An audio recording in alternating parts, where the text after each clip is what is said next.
Bien, amigos televidentes, y nos complace recibir al diputado José Figueroa, militante del Frente Sandinista. Gracias por estar con nosotros, Figueroa, Gracias, acompañarte y acompañarnos más bien esta mañana, en la que queríamos que nos hablara un poco de las luchas y la vida, la personalidad del comandante Tomás Borges, un revolucionario de todo tiempo, ¿verdad? De toda la vida. Porque hay que decir que Tomás andaba en estas ligas desde mucho antes de la fundación del Frente Sandinista. Inclusive fue, creo, uno de los únicos, el único preso, creo yo, que dejó Somoza en el 56, creo que por un año, no recuerdo ahora el dato preciso, y anduvo en tanto movimiento revolucionario de cambio, se manifestara en aquellos entonces, y bueno, es uno de los fundadores, y así lo recoge en la historia, del Frente Sandinista de Liberación Nacional. Muy cercano amigo de Carlos, ¿verdad? Ambos de Matagalpa, y muy audaz, atrevido, podríamos decir, y los que le conocieron nos transmiten esa experiencia. Y Figueroa, yo creo que puedo llamarlo un privilegio, tuve el privilegio de estar cerca de Tomás durante muchos años, y por eso hemos creído conveniente pues que nos hable un poco de Tomás, de su vida también, ¿no? Poeta, un gran orador, ¿verdad? Un gran orador y escritor. Bienvenido, Figueroa, de nuevo, y qué bien por esta ocasión, ¿verdad? Que nos toca hablar en la víspera cercano a la víspera del aniversario número 11 del paso a la inmortalidad del comandante Tomás Borges. ¿Qué te inspira el nombre de Tomás Borges, Figueroa? Bueno, buenos días, Alberto. Buenos días. Buenos días a todos los televidentes del Canal 4. Bueno, hablar del comandante Borges no es fácil, porque es hablar de un hombre extraordinario. Como bien vos lo decías, y creo que el comandante Ortega en una ocasión lo dijo, dice que la lucha de Tomás, dice, no se remonta a la fundación del Frente Sandinista, sino desde antes, ¿verdad? Tomás estuvo efectivamente en los hechos alrededor del ajusticiamiento de Somoza García. Estuvo preso junto con Edwin Castro, con Alberto Narváez y con el otro compañero que cayó en ese entonces. Y gracias a las gestiones que hizo el comandante Carlos Fonseca para lograr la libertad de Tomás, es que no lo matan como mataron a Alberto o como mataron a... Me escapa el nombre también, fíjate, pero son tres los héroes ahí, sí. A Cornelio Silva. Cornelio Silva, correcto, sí. Cornelio Silva. Entonces, en esa ocasión, Cornelio Silva, Alberto Narváez y Edwin Castro Rodríguez son asesinados como parte de la represión que hace la dictadura de Somoza García, y Tomás logra salir de la cárcel, escapa a Honduras, ¿verdad? Y luego va a dar a Cuba. Interesante porque en Cuba Tomás entra en una academia, en la Camilo Cienfuegos, ¿verdad? Se entrena, logra el grado de subteniente en la escuela Camilo Cienfuegos y participa como soldado de la Revolución Cubana. Ese es un detalle que se conoce muy poco.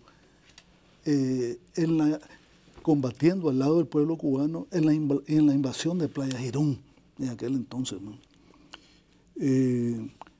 Igualmente, después de todos esos hechos, participó en Raití, en Río Coco, Raití, Bocay, participó en Pancasán.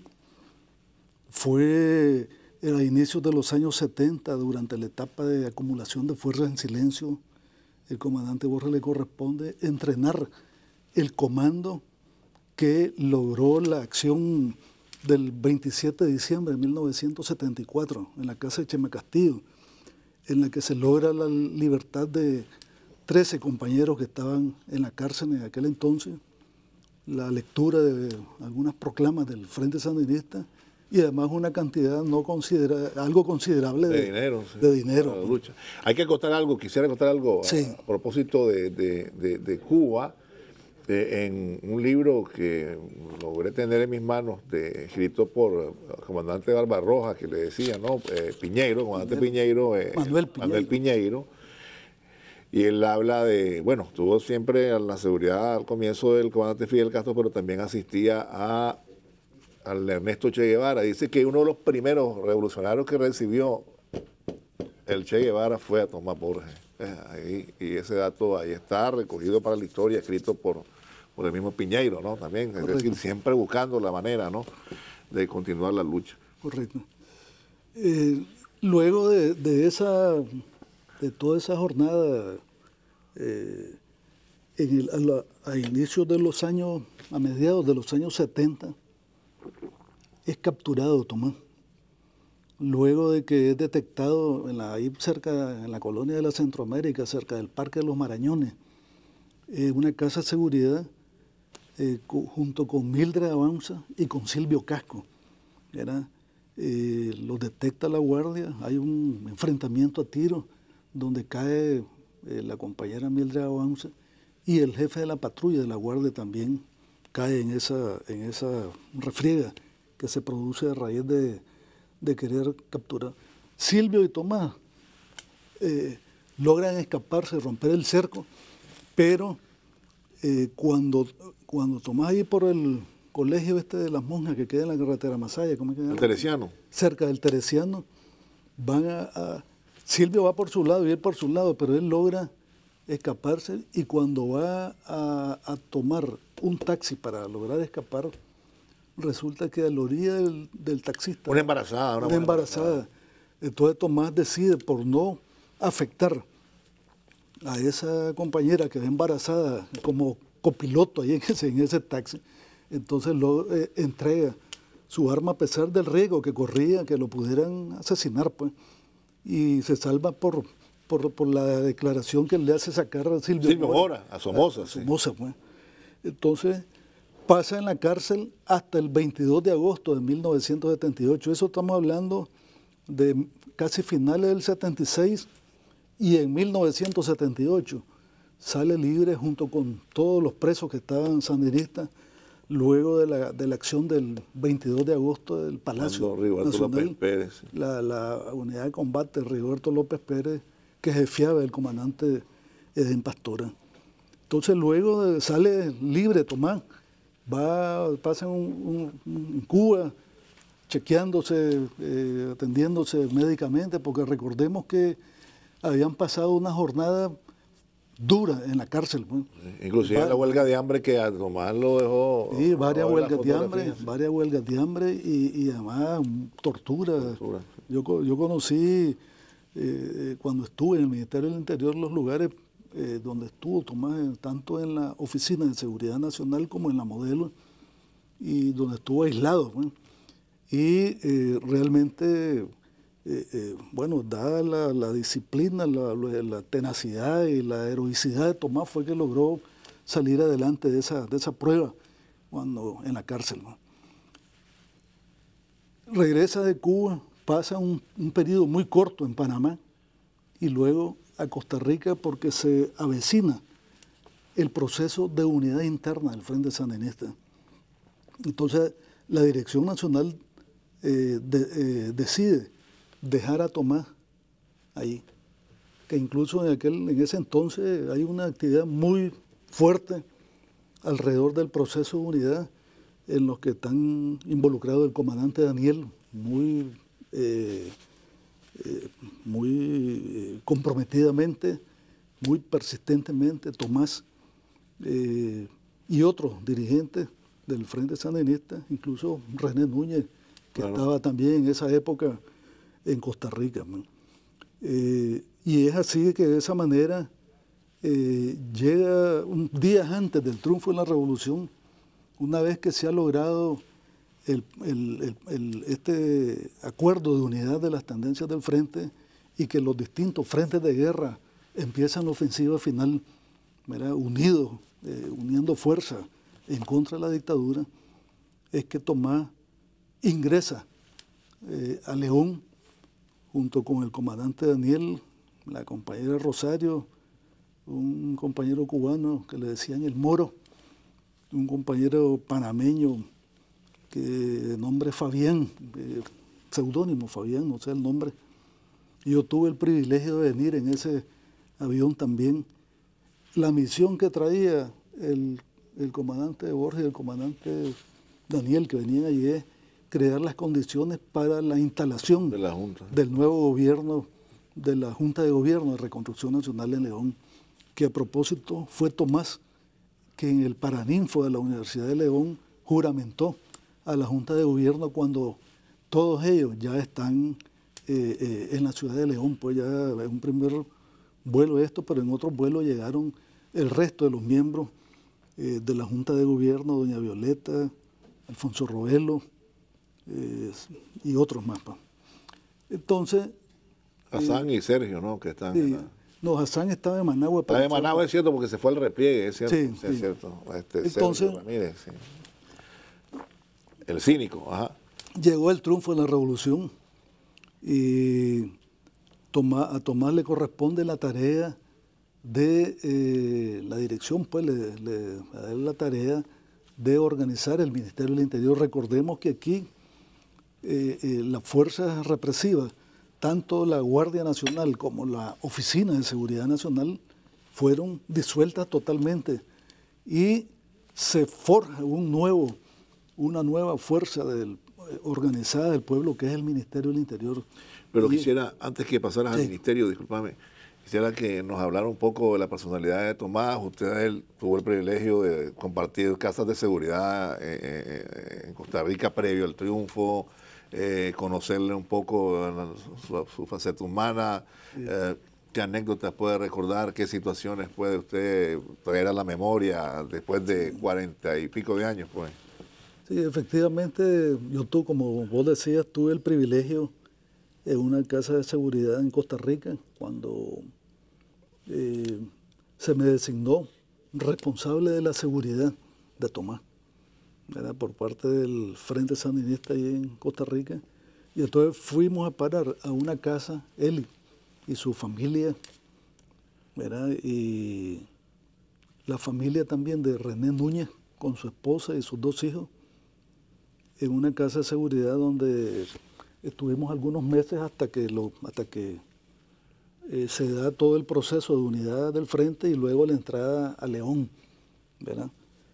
En ese periodo, ¿cómo te podría decir? Tomás, todos andábamos en aquel entonces clandestinos, claro, con documentos falsos, con pasaportes falsos, con seudónimos. Y Tomás, a pesar de que era un hombre muy reconocido, porque había sido un prisionero muy reconocido del sandinismo, él a veces quería andar un poco por la libre.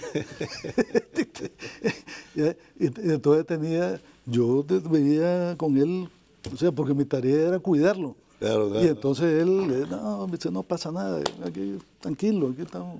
No, comandante, entonces, o sea, eso era una cosa cotidiana. Una cosa cotidiana, permanente, estar en un estir y encoge con él para que se cuidara, porque allá en Costa Rica habían guardias, había USN, claro, había enemigos por todos lados también. Entonces, luego, por ejemplo, sin embargo, conocí otras facetas de Tomás. Por ejemplo, él con sus hijos era un padre muy ejemplar con sus hijos, de mucho amor, mucho cariño, con los niños en general, mucha ternura, mucha bondad.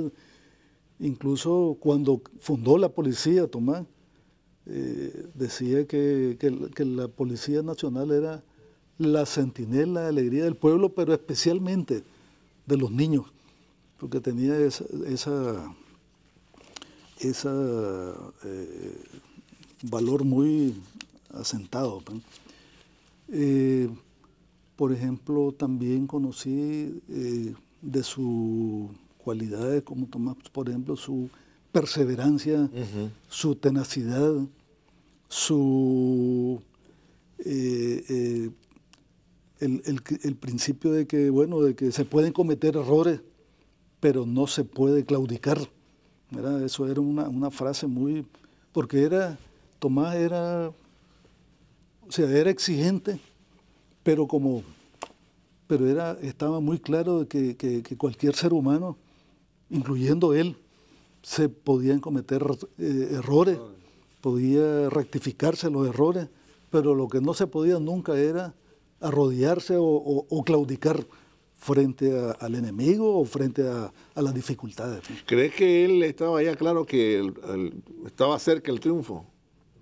En ese momento, digamos que ya estamos en los albores del triunfo, ya están hablando de la unidad, ya está cerca el 19 de julio.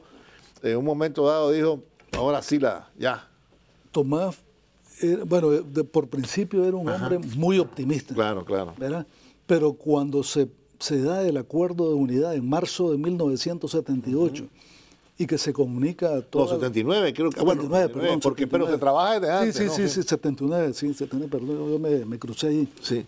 En marzo del 79, cuando se da el acuerdo de unidad, que incluso, si mal no recuerdo, es Tomás quien le corresponde leer la proclama de unidad. Creo que él es el que de todos los miembros de la dirección ahí, lo delegan a él para leer la proclama de unidad, si mal no recuerdo.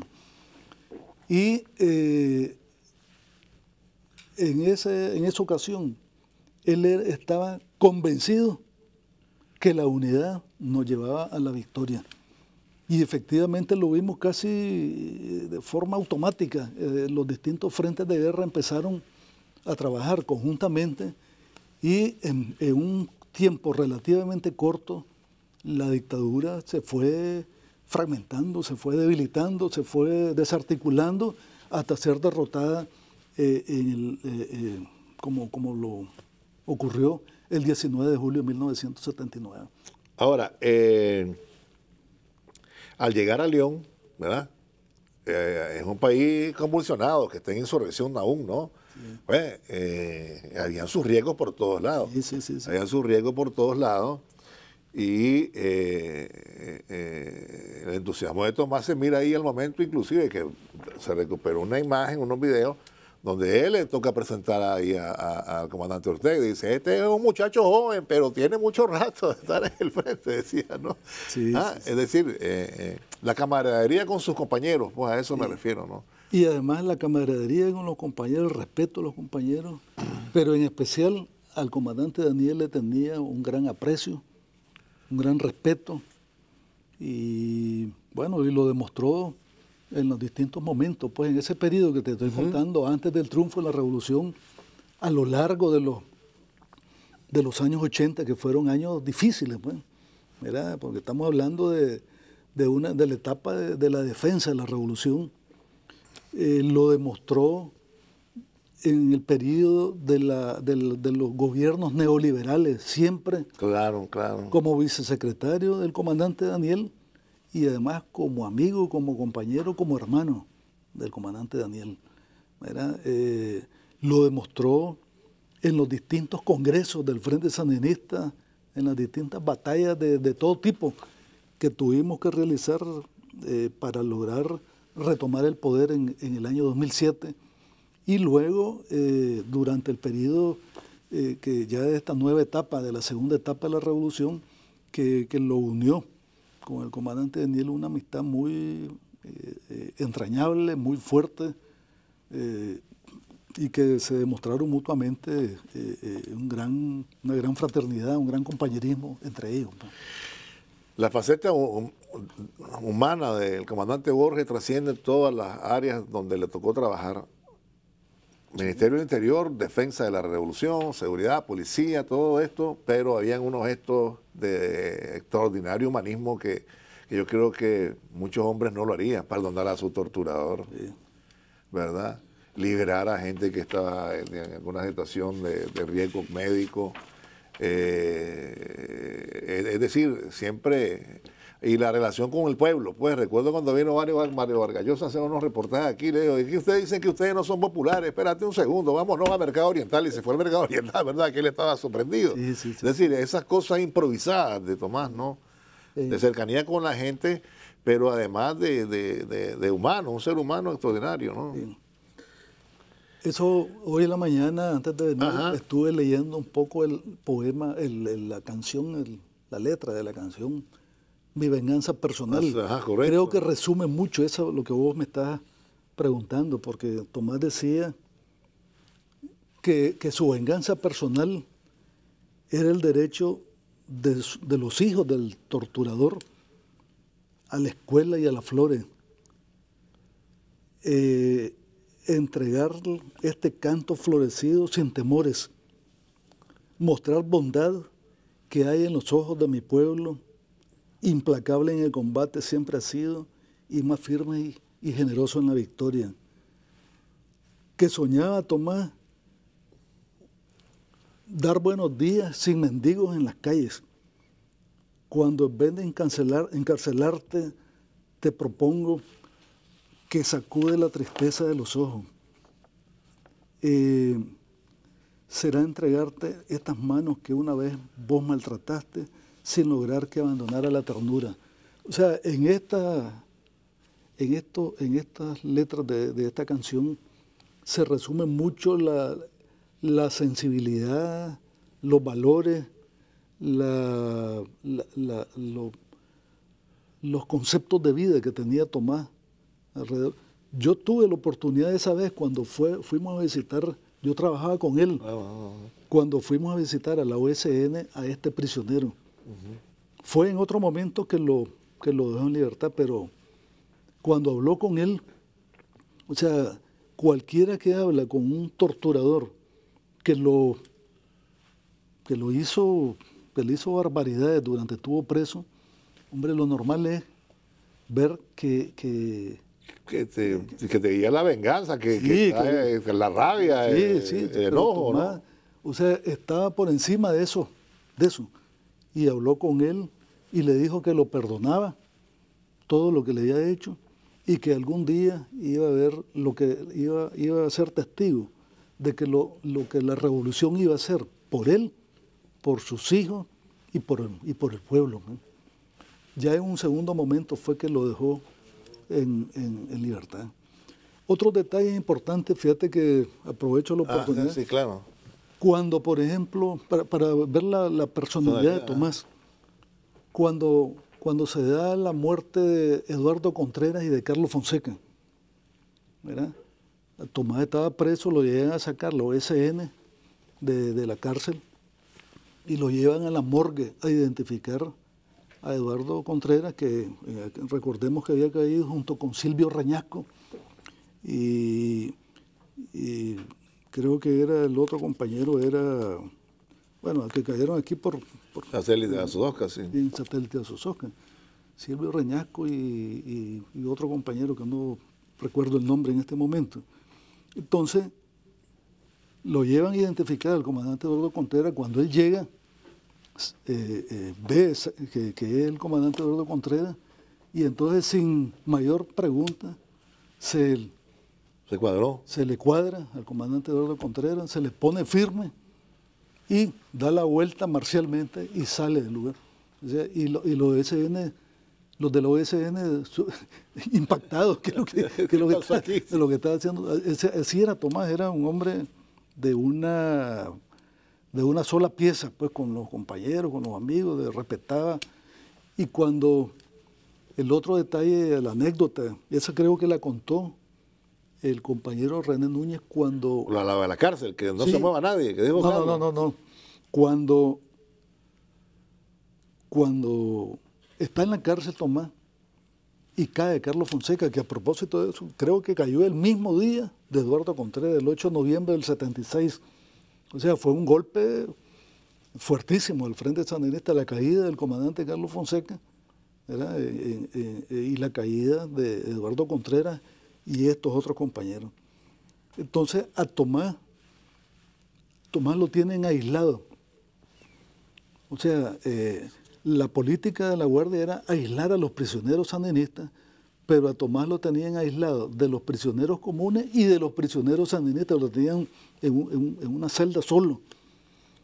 Y entonces, para poder establecer comunicación con él cuando cae el comandante Carlos Fonseca, inventaron un sistema de señas y lograron comunicarse con él y trasladarle el mensaje que hiciera para que hiciera una elegía al comandante Carlos Fonseca. Y entonces, una vez que logran comunicarle eso en la cárcel, Tomás se pone a trabajar y es cuando sale esa edición desde la cárcel, que es Carlos, el amanecer es apenas una tentación. O sea, todavía no había triunfado la revolución. Después él, cuando triunfó la revolución, le cambió el nombre. Carlos, el amanecer dejó de ser una tentación. Y entonces fue una odisea esa, para hacer esa edición de Carlos el amanecer, es apenas una tentación.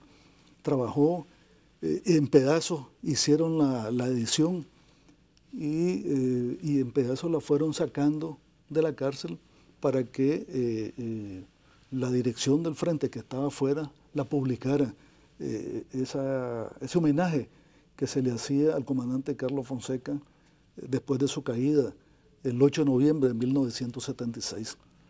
Ese era Tomás, pues. Sí, no, la otra anécdota que contaba el compañero René Núñez era que cuando una vez cayó Tomás preso, entonces Carlos Fonseca mandó a decir a todas las casas de seguridad: nadie se mueva, que Tomás no va a hablar. Esa es la confianza que le tenía a Tomás, a pesar de todas las torturas y todo el resto, ¿no? Ahora, también está, esta es la composición que le hace a Carlos, ¿no? La que usted trae ahí ahorita. Esa hermosa pieza de amistad creo que no a muchos hombres se le ha honrado de tal manera, pues, ¿verdad? Sí. Pero también luego me habla un poco rápidamente de la faceta de diputado también, ¿verdad? Porque además después diplomático, fue completo. Sí. No, es que mire que tenía eso, Figueroa, entonces no sé si querías referirte a eso. No, más bien estuve leyendo otra de las cosas hermosas de Tomás, que es la canción que se le hizo, que basado en esta publicación se hizo la canción para Carlos. Para Carlos. Ah, sí, claro. Poseídas por el dios de la furia. A eso me refería cuando digo que pocos hombres han recibido ese homenaje igual. Es una canción bellísima, pues, que es basado en ese escrito que hace Tomás desde la cárcel. ¿Qué la otra? No, hablábamos de la faceta también de diputado. Fue diputado ante la Nacional, ante el Parlacén, y en todas esas se destacó. Fue también embajador. Es decir, y es de la frase: habrá frente sandinista aunque se mueran de rabia hoy, mañana y siempre, ¿no? Sí. Y como un gran orador, además. Como bien lo decía, el comandante Borges fue poeta, fue orador, fue escritor. Decía el comandante Fidel Castro que era un hombre de ideas brillantes y valientes. Así lo calificaba en un momento determinado. Dice, yo creo que es una buena caracterización que hace el comandante Fidel del comandante Borges. El comandante Borges, recordemos también,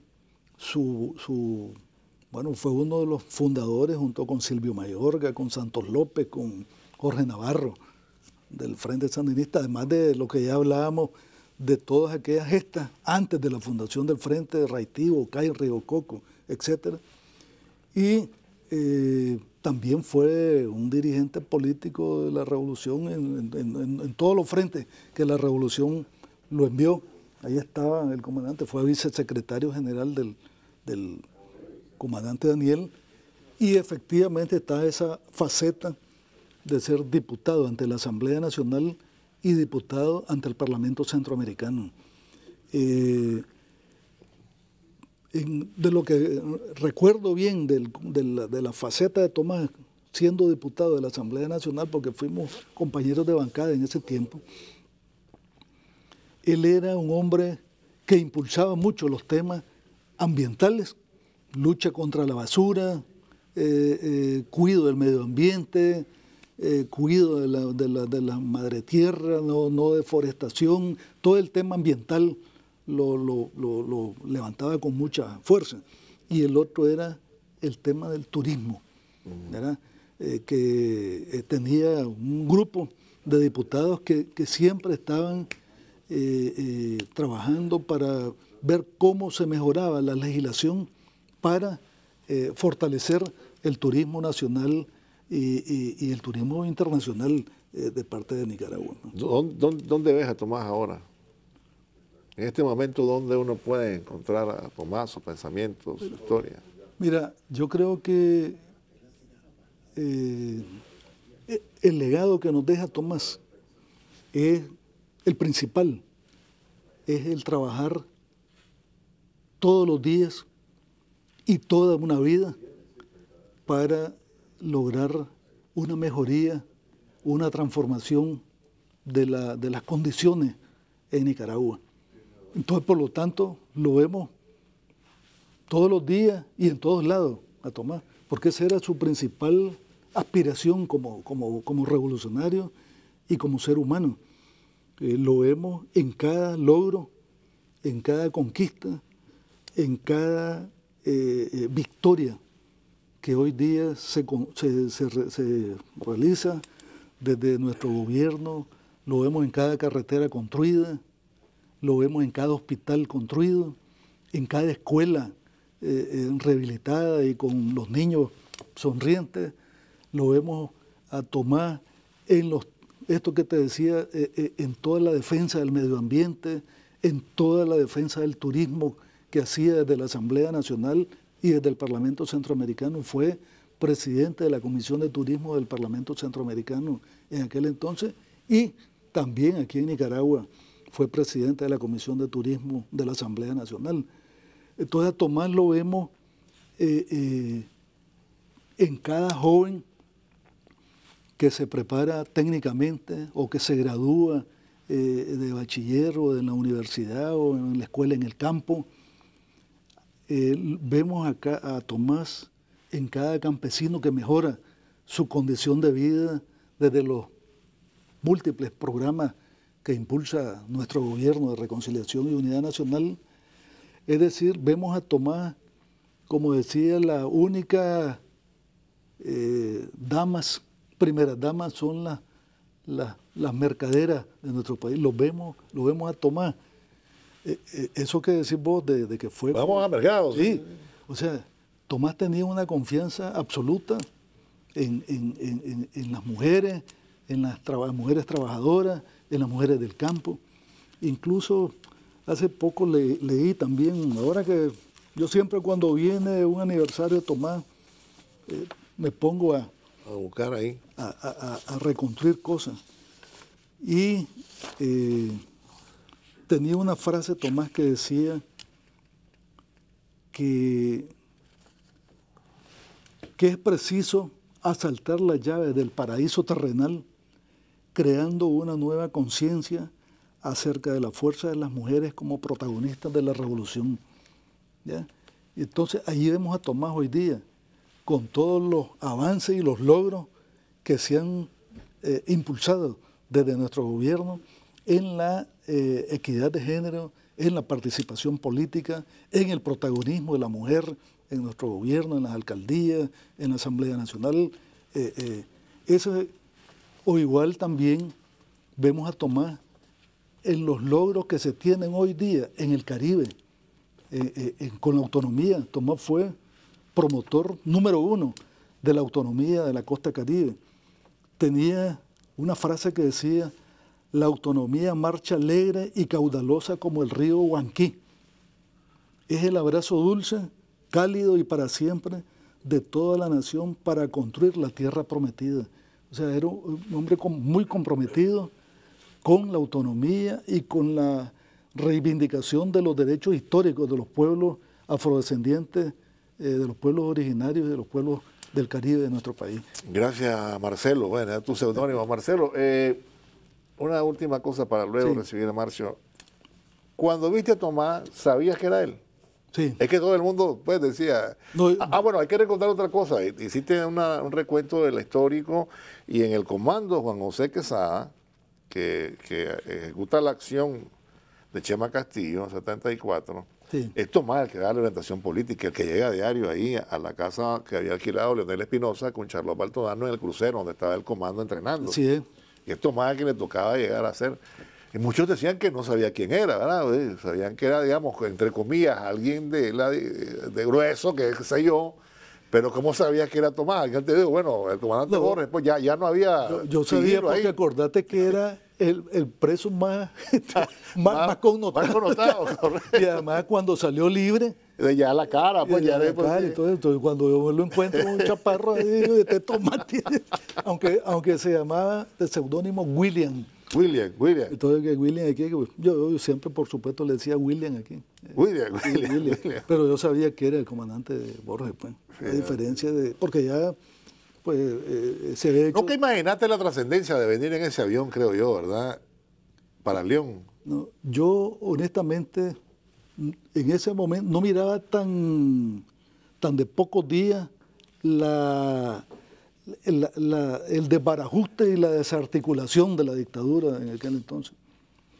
Pero cuando el 17 de julio, que se da la huida de Somoza, que tuve también el privilegio de descifrar con unos códigos que me entregaron cuando salimos del viaje a Costa Rica, el mensaje de la huida de Somoza y de todas las condiciones que se estaban generando para una negociación política, una salida, porque recordemos que un inicio, Somoza, si bien es cierto, se iba, pero la guardia... Sí, se quedaba la mitad de la guardia, la banda se entregaba a Maliaño, al cardenal, al obispo, el obispo le entregaba a la junta. Los prisioneros iban a lugares... Señor Bowell, a lugares especiales. Todo eso se fue. La negociación, Obando era el mediador, el cardenal Obando. Es decir, había una serie de condiciones bien complejas como parte de la negociación, que ese documento,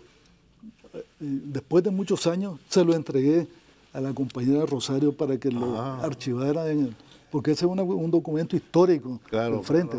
Claro. Entonces... todo eso se fue cuando ya el frente, los chavalos entraron al búnker y ya no había nada que negociar. Le dijeron aquí, váyase para su casa, porque ya la revolución triunfó. Definitivamente, eso se da...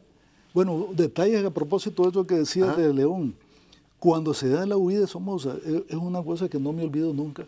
Hubo la primera manifestación armada. ¿Vos sabés lo que es eso? Era una manifestación llena de combatientes celebrando la huida de Somoza.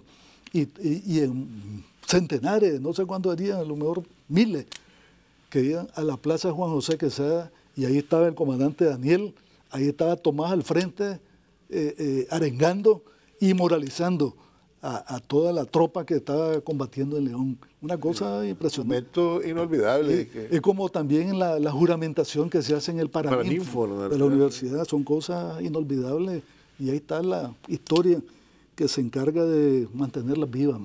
Le agradezco, gracias Figueroa por haber llegado y haber estado con nosotros y compartir estas anécdotas, estas historias que dan cuenta de Tomás. Nunca se le libreteó para él tomar un café en Costa Rica.